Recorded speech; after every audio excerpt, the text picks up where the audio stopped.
नमस्कार। आज हम लोग श्री कृष्ण कुमार रचित लिखित पाठ गांव के बच्चों की शिक्षा का अध्ययन करने वाले हैं। ठीक है, तो इसको पढ़ते हैं। जिस तरह हमारे देश में अंग्रेज़ों का राज था, अर्थात इस पाठ को शुरू करने से पहले आपसे बात करूं कि शिक्षा के ऊपर, शिक्षा की दशा के ऊपर यह टिप्पणी है। यह एक लेख है। प्रवचन दिए थे, भाषण दिए थे कृष्ण कुमार जी। वो एनसीईआरटी के निदेशक थे और उस समय वे पंचायती राज में महिलाओं की भागीदारी, महिला पंचायत प्रतिनिधियों का सम्मेलन हुआ था, उसमें वो गए थे और वहाँ पर वो कैसी शिक्षा होनी चाहिए, कैसे हम गांव के बच्चों को पढ़ा सकते हैं सही मायने में, इस टॉपिक पर उनका ये भाषण है। तो सही मायने में यह भाषण, यह एक लेख जैसा हुआ और यह भाषण शिक्षा के ऊपर एक बहस है। एक ऐसा कहा जाए कि यह प्रवचन है कि शिक्षा की जो आगे पीछे की स्थिति है उसमें हमारी क्या भागीदारी हो सकती है, क्या होनी चाहिए, इस सब पर यह एक टिप्पणी है।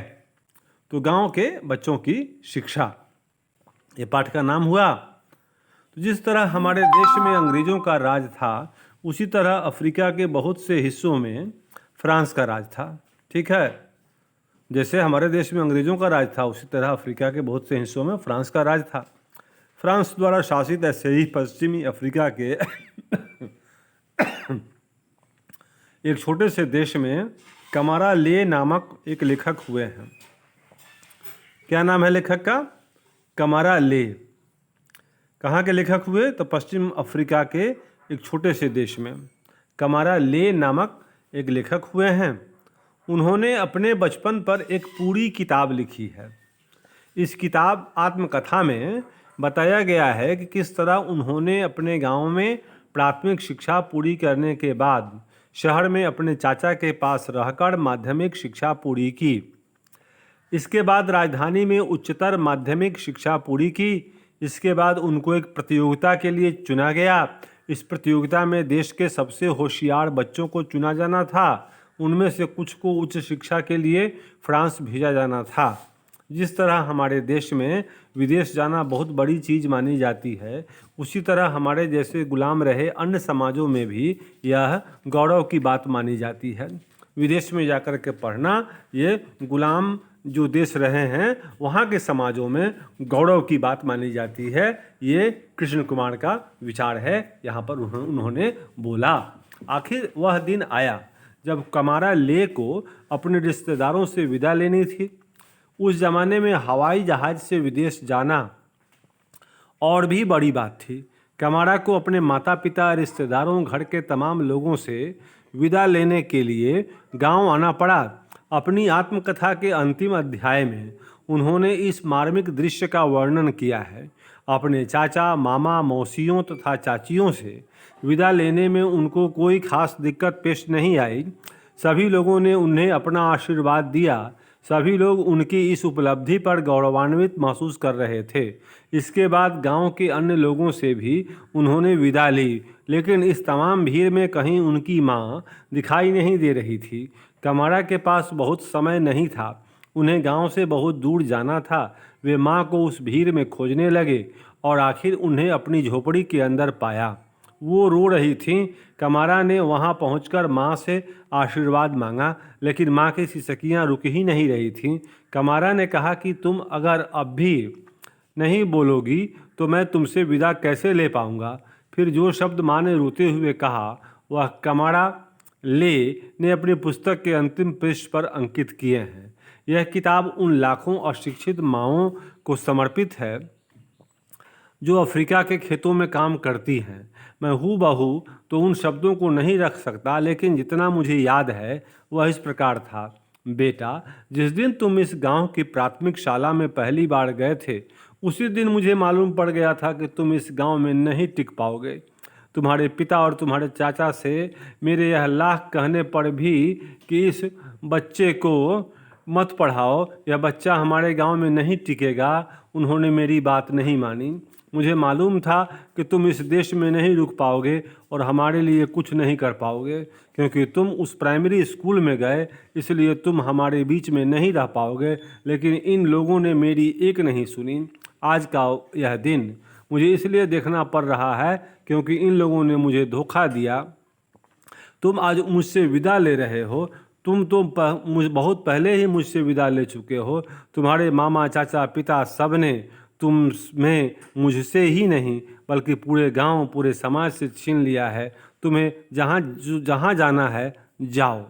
मतलब माँ की यह अभिव्यक्ति रही। इसका मतलब ये था कि पढ़ा लिखा आदमी कैसे अपने गांव से, अपने समाज से, अपने परिवार से, अपने संस्कृति से, अपने समाज से अलग हो जाता है। तो ये आगे चल करके इस व्याख्यान का रूप ये होने वाला है। लेखक ये साबित करेंगे आपको कि पढ़ाई लिखाई वह सही है जो आपको गांव से, परिवार से, समाज से, देश से जोड़े, वो नहीं जो आपको तोड़े। तो गुलामी वाली शिक्षा होती है जो पढ़ लिख करके व्यक्ति घर से, अपनी संस्कृति से, अपने परिवार से, अपने कुटुंब से अलग हो जाता है। तो अलगाववादी शिक्षा यहाँ से ही शुरू होती है। गुलामी की शिक्षा ऐसी ही होती है जो आपके अपने लोगों से, अपनी भाषा से, अपनी संस्कृति से नफरत करना सिखाएगी। आपके मन में ये बात भर दी जाएगी कि आपकी भाषा अच्छी नहीं है, आपके पेरेंट्स अच्छे नहीं हैं, आपका देश अच्छा नहीं है, आपका समाज अच्छा नहीं है, और जो विदेशी है वो अच्छा है, उसका समाज अच्छा है, उसके मैनर्स अच्छे हैं, उसकी भाषा अच्छी है, उसके जो टीचर्स हैं, जो पेरेंट्स हैं, जो फादर्स हैं, वो अच्छे हैं। तो ये इसको कहते हैं गुलामी की मानसिकता पैदा करना। तो कृष्ण कुमार जो NCERT के निदेशक हैं, उस समय उनका ये स्पीच है। तो ये शिक्षा के उसी मूल बिंदु की तरफ इशारा कर रहे हैं कि शिक्षा अगर स्वाभिमान की रचना करती है, नेतृत्व भावना का विकास करती है, अगर समाज कल्याण की बात करती है, तो व्यक्ति को पढ़े लिख जाने के बाद भी अपने परिवेश से जुड़ कर के रहना होगा। उसकी बेहतरी के लिए उसे अपनी शिक्षा का इस्तेमाल करना होगा। अगर ऐसा नहीं है, अगर उसके मन में अपनी व्यवस्था, अपने समाज, अपनी परिवार के प्रति नफरत की भावना उसके मन में पैदा हुई, तो यह शिक्षा गुलामी की शिक्षा कही जाएगी। कमारा ले कि इन शब्दों को यहाँ बताने का प्रयोजन बहुत ही सहज है। हम लोग शिक्षा और साक्षरता की बात इस तरह करते हैं मानो शिक्षा का कोई सामाजिक चरित्र ही ना हो, जैसे वह अपने आप में कोई गुणकारी दवाई हो जिसके सेवन से समाज एकदम रोग मुक्त हो जाएगा, या वह कोई एक उपहार हो जो सरकार हमें देने वाली हो, या पिछले 50 साल से देती चली आ रही हो। माननीय मंत्री महोदय जाने से पहले हमें बता गए हैं कि वे भी इस बात से कुछ शर्मिंदा हैं कि शिक्षा अभी तक हर बच्चे तक नहीं पहुंची है, लेकिन इसके बावजूद वे वायदे किए जा रहे हैं। इन 50 सालों का उनके वायदा करने की कुव्वत पर कोई असर नहीं पड़ रहा है। वायदा करने की कुव्वत नेताओं में असीम होती है।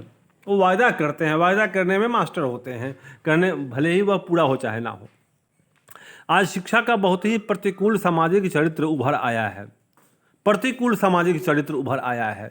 पढ़ा लिखा आदमी अपने आप को समाज से अलग थलग महसूस करता है, या वो बेहतर महसूस करता है, वो समाज से जुड़ता नहीं, कट जाता है। वह हमारे बच्चों को समाज के सबसे व्यापक सरोकारों से काटने वाला एक प्रमुख अस्त्र बन गई है। इसकी शुरुआत उसी दिन से हो जाती है जिस दिन से हमारे बच्चे प्राथमिक शाला में प्रवेश करते हैं। शिक्षा को देश में फैलाने की बात करना बेमानी है। इसलिए मेरा अनुरोध है कि जब आप इस सम्मेलन में इस प्रसंग पर विचार करें कि कैसे प्राथमिक शिक्षा का दायरा फैले, या कैसे शिक्षा केवल लड़कों तक नहीं बल्कि लड़कियों तक भी पहुँचे, या समाज के उत्पीड़ित तबकों तक पहुँचे, तो इन सब बातों पर चर्चा के साथ साथ यह भी सोचिए शिक्षा की इस प्रसार प्रक्रिया में हमारे बच्चे शिक्षा के माध्यम से क्या सीखेंगे। पंचायती राज का पुनरुदय एक ऐतिहासिक प्रक्रिया है। आप सब इस घटना के नेता हैं। इसमें ऐसी गुंजाइशें दिखाई देती हैं जो हमारे देश की न सिर्फ शिक्षा नीति बल्कि समाज की अन्य रीतियों और हमारे समय के समकालीन सामाजिक इतिहास को प्रभावित करने की भी क्षमता रखती हैं।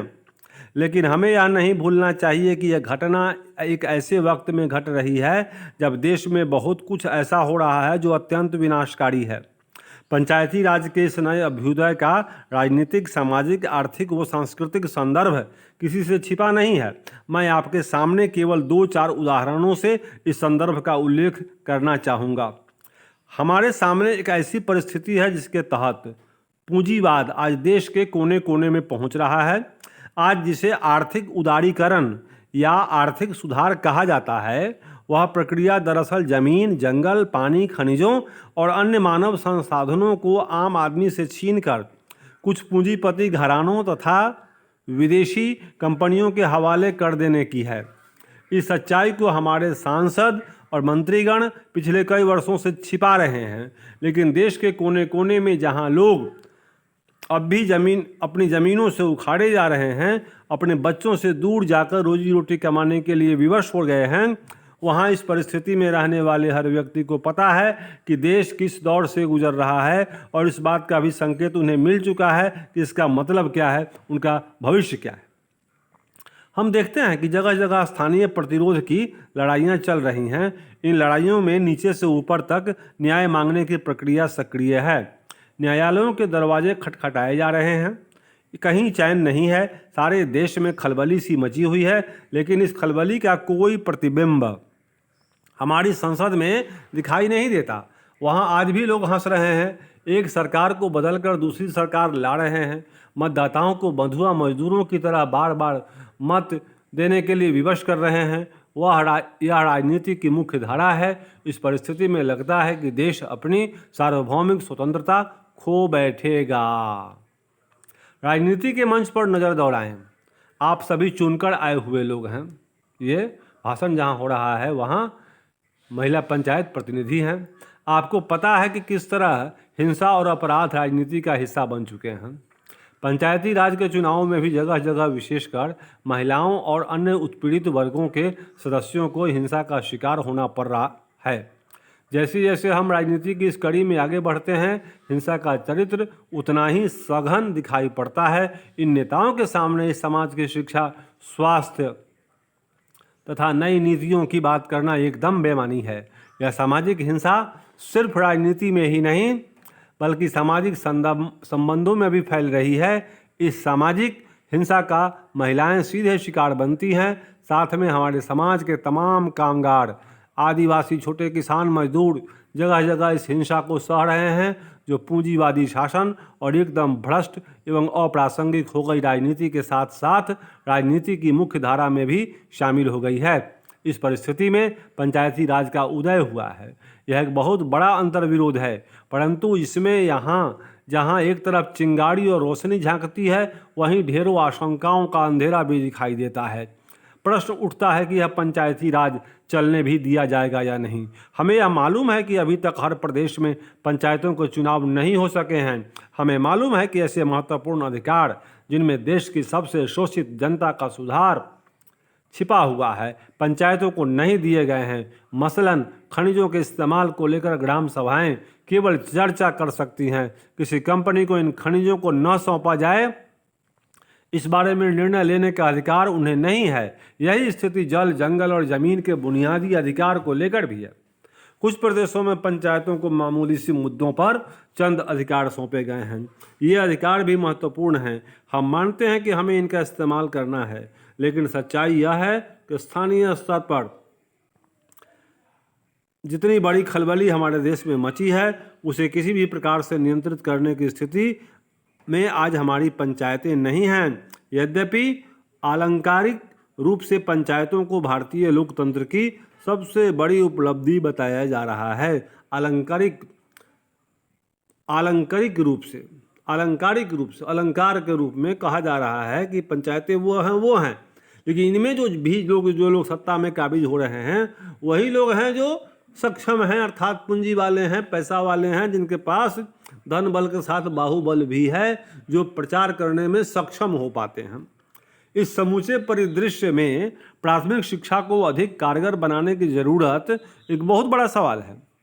प्राथमिक शिक्षा कोई अजूबा या दूर की कौड़ी नहीं है, बल्कि अभी उसी संदर्भ में जन्म लेती है जो हमारे इर्द गिर्द रचा जा रहा है। आज जब आप प्राथमिक शिक्षा में हस्तक्षेप कर शिक्षा की मौजूदा व्यवस्था पर सामुदायिक दबाव बढ़ाकर उसे अधिक कारगर बनाने की बात करते हैं तो प्रश्न उठता है कि हमारे सामने इस हस्तक्षेप के लिए आज कौन से मुद्दे सबसे प्रमुख होने चाहिए। मेरी राय में दो ऐसे क्षेत्र हैं जिनमें हमें इन मुद्दों को ढूंढना होगा। इनमें से एक है शिक्षा पर नौकरशाही के प्रभुत्व को कम करने का मुद्दा। शिक्षा पर नौकरशाही के प्रभुत्व को कम करने का मुद्दा एक शिक्षा के क्षेत्र में बहुत बड़ा मुद्दा है। दूसरा मुद्दा है कि नौकरशाही का। अब ये कहा जाता है शिक्षा के विषय में कि शिक्षा को नियंत्रण नहीं, प्रबंधन की आवश्यकता है।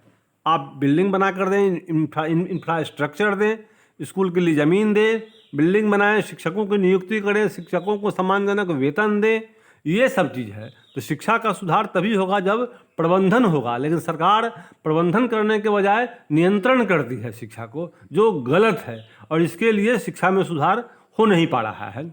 इनमें से एक है शिक्षा पर नौकरशाही के प्रभुत्व को कम करने का मुद्दा।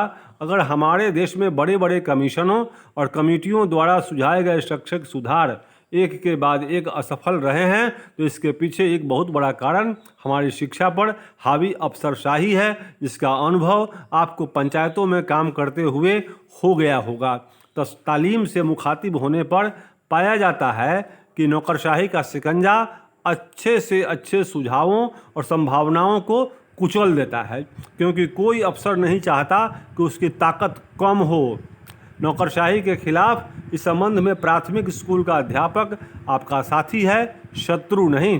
पिछली कई पीढ़ियों से शिक्षा की विफलताओं का दोष प्राथमिक शाला के शिक्षकों पर मढ़ा जा रहा है। आप भी उन्हें दोष देने की आदी हो जाएंगी। यह एक बड़ा प्रश्न है कि आप उन्हें अपना शत्रु मानेंगी या साथी समझकर सामाजिक संघर्ष की प्रक्रिया में शामिल करेंगी, जिसमें हर स्तर पर जागरूकता की ज़रूरत है। देश में घुटने टेक देने की स्थिति पैदा हो रही है, जिसमें अगर हम अपने सहयोगियों से लड़ते रहेंगे तो हमारी परिस्थिति वैसी ही होगी जैसी पिछले 5 दशकों से है, जिसमें अच्छे से अच्छा शैक्षिक सुधार भी कुछ महीनों तक चलकर समाप्त हो जाता है। देश में आज प्राथमिक शिक्षा के क्षेत्र में काफ़ी विदेशी धन आया हुआ है। इस विदेशी धन को खर्च करने में हमारे विधायक, मंत्री और अफसर दिन रात व्यस्त हैं। क्या आपको मालूम है कि वे व्यस्त क्यों हैं? यह धन किस तरह खर्च होता है? एक कमेटी ने पता लगाया था कि प्रत्येक 1 रुपया जो समाज पर खर्च करने के लिए सरकार से आता है, उसका 30 पैसे से भी कम लोगों तक पहुंचता है। प्राथमिक शिक्षा के लिए विदेशी धन क्यों आया है? इस धन के पीछे आर्थिक उदारीकरण से जुड़ी हमारे देश की व्यवस्थाएं और हमारे राजनीतिज्ञों द्वारा विश्व बैंक के सामने घुटने टेकने की समूची घटना शरीक है, जिस पर काफ़ी हमारी संसद ने ईमानदारी से चर्चा नहीं की। हम में से बहुत लोग इसे आलोचना का विषय नहीं बनाते, क्योंकि हम सोचते हैं कि शायद शिक्षा का इससे कोई संबंध नहीं है, बल्कि सिर्फ इस बात से है कि जब पैसा आ ही गया है तो उसे खर्च कैसे किया जाए। स्पष्ट है कि पैसा बड़े पैमाने पर भ्रष्टाचार को जन्म दे रहा है। जहां भ्रष्टाचार होगा वहां हिंसा होगी, जहां हिंसा होगी वहां महिलाओं पर भी अधिक होगी। हमें यह मान कर चलना होगा। इसलिए हर एक गांव में इस सवाल को विचार का विषय बनाना पड़ेगा कि क्या हम अपने बच्चों का पालन लालन, उनकी शिक्षा अपने साधनों से नहीं कर सकते। अगर आज यह स्थिति है तो हमको कुछ विदेशी संस्थाओं ने धन दिया है तो हमारे पास यह तय करने का अधिकार होना चाहिए कि यह धन किस तरह से खर्च होना चाहिए। आज इस धन का सबसे बड़ा हिस्सा शिक्षा के सबसे गैर जरूरी कामों पर खर्च हो रहा है। बड़े बड़े लोगों को आना जाना, बड़ी बड़ी गोष्ठियों में भाग लेना, बड़ी तादाद में लोगों का अपनी सलाह के लिए पैसे लेना, जिसको आज कंसल्टेंसी फीस कहा जाता है, इसी सब में ज़्यादातर पैसा खर्च हो जाता है। गिना चुना पैसा ही हमारी उन धूल धूसरित प्राथमिक शालाओं में पहुंचता है जहां कहा जाता है देश का भविष्य पल रहा है। ज़्यादातर पैसा खर्च हो जाता है आने जाने में, अफसरों की व्यवस्थाओं में। इस प्रकार से मूल जो उद्देश्य है, जो बच्चे तक पैसा पहुंचना चाहिए, वह वहां पहुंच नहीं पाता। वो हमारे भविष्य हैं। भविष्य के पास 1 रुपया में 30 पैसा ही पहुंचता है। इस पहलू पर पंचायतें तभी प्रश्न उठा पाएंगी जब वे अपने आप को तैयार करेंगी। जो प्रश्न कल तक सरल दिखता था वह आज बहुत जटिल हो चुका है। प्राथमिक शाला का शिक्षक इस प्रक्रिया का उतना ही मारा हुआ है जितना उत्पीड़ित वर्ग का वह बालक या बालिका जिसको स्कूल में दाखिला होते ही निकालने की तैयारियां शुरू हो जाती हैं। असफलता के वे ढांचे हमारी प्राथमिक शिक्षा में पहले से ही विद्यमान हैं, जिनके तहत कोई बच्चा कक्षा 1, 2 या 3 से गुजरते हुए बगैर अपमानित हुए आगे नहीं बढ़ सकता। आपको मालूम है 2/3 छात्र 8वीं तक पहुंचने के पहले ही शाला छोड़ देते हैं। देश के बहुत बड़े इलाके में इन बच्चों का अनुभव प्राथमिक शाला के शिक्षकों के अनुभव से भिन्न नहीं है। यद्यपि शाला की परिस्थिति में शिक्षक ही बच्चे पर अत्याचार करता हुआ दिखाई देता है, सच्चाई यह है शिक्षक स्वयं उपेक्षा और तिरस्कार का मारा है। उसकी ट्रेनिंग और तैयारी उतनी ही लचर है जितनी उसकी हैसियत, मगर वह अपनी लड़ाई लड़ने की जगह बच्चे पर गुस्सा उतारता है। मुझे लगता है कि प्राथमिक शाला के शिक्षक के साथ चलकर शिक्षा की समस्याओं तथा उसकी लाचारी को समझना पंचायत प्रतिनिधियों के लिए बहुत ज़रूरी है। जिस तरह शिक्षा के कर्म का देश में अवमूल्यन हो रहा है वो किसी से छिपा नहीं है। कुछ प्रदेशों में आज खुलेआम शिक्षकों को 500 रुपये महीने का वेतन देकर नियुक्त किया जा रहा है। यह वेतन अब 1200 रुपये किए जाने की संभावना है। यह राशि हाल में कुछ और बढ़ा दी गई है। आप सोच सकते हैं कि ऐसी स्थिति में पढ़ाना कितना आदरणीय बन सकेगा और किन परिस्थितियों में शिक्षक उन नौकरशाहों से जूझ सकेंगे जो हज़ारों रुपये पाकर केवल हुक्म चलाते हैं। यह एक पुरानी गुत्थी है। अगर इसको सुलझाना है तो प्राथमिक शाला के शिक्षक पर दोषारोपण करने की जगह उनके साथ मिलकर उसकी मजबूरी और लाचारी को समझने का सिलसिला शुरू करना होगा।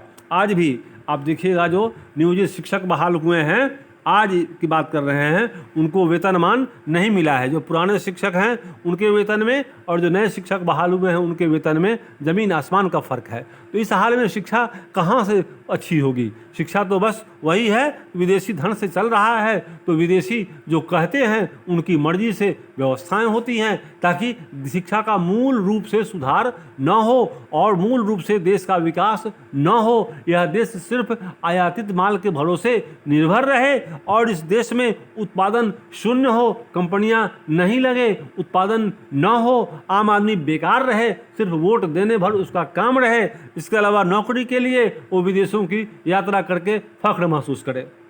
यही हो रहा है इस देश में। बस सिलसिला शुरू करना होगा। प्राथमिक शालाओं में महिला शिक्षकों के ऊपर भी कोताही और लाचारी के दोष अक्सर लगाए जाते हैं। महिला शिक्षकों पर लोग कमेंट करते हैं कि शिक्षकों को कुछ नहीं आता है, पढ़ाई नहीं होती है। सरकारी शिक्षकों की बात ही हो रही है। तो जनाब आपको जानकर खुशी होगी कि सरकारी शिक्षकों से भी कम पैसा मिलता है प्राइवेट स्कूल में पढ़ाने वाले शिक्षकों को, और दिन रात पढ़ाते रहते हैं। वहाँ जो उनके मालिक होते हैं, स्कूल के मालिक, उनका भयंकर शोषण करते हैं। वो उनको थोड़ा बहुत पैसा देते हैं जो सरकारी शिक्षकों की तुलना में बहुत कम है।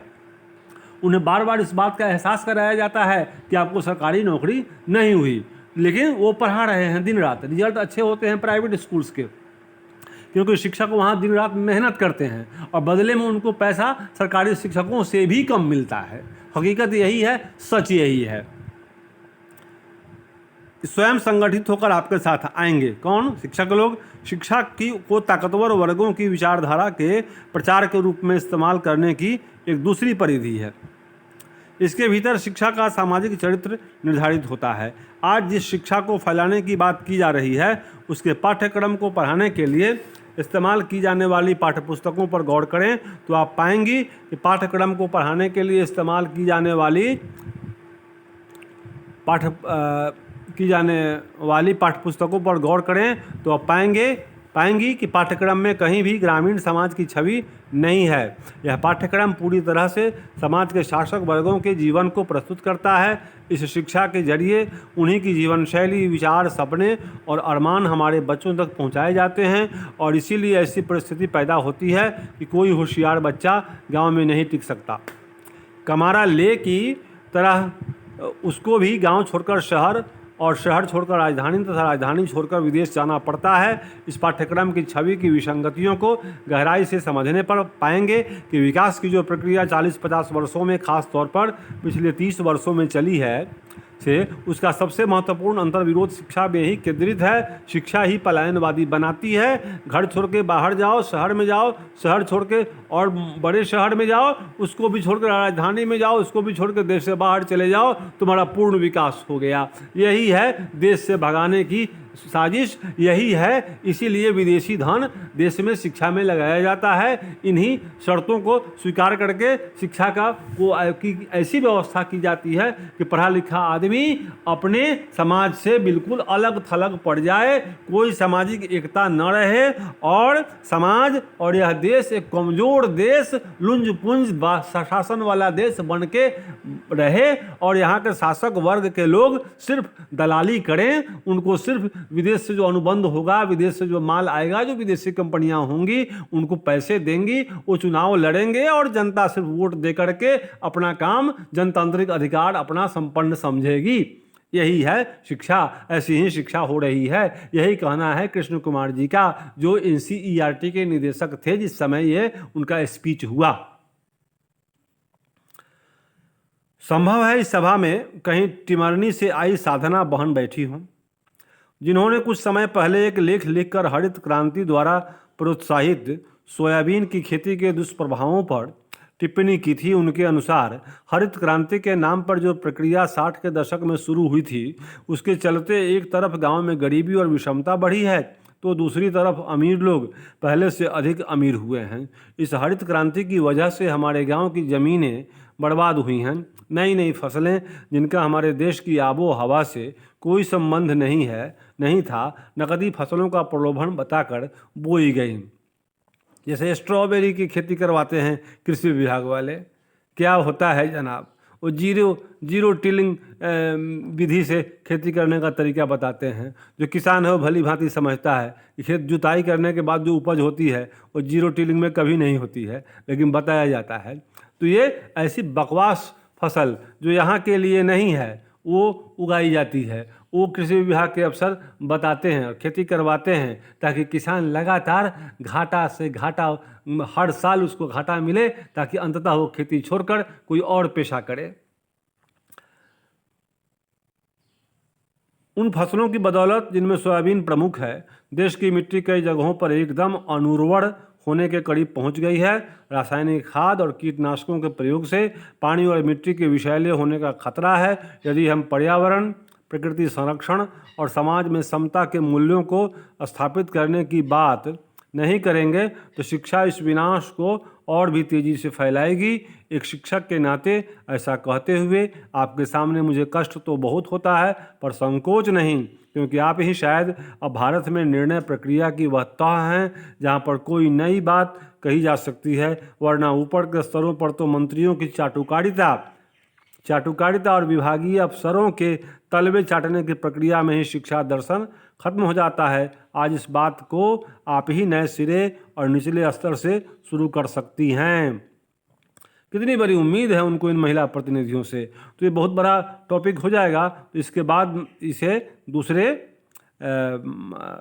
वीडियो में शामिल किया जाएगा। यहीं पर इसको संपन्न करते हैं। आपने इसको देखा, इसके लिए धन्यवाद।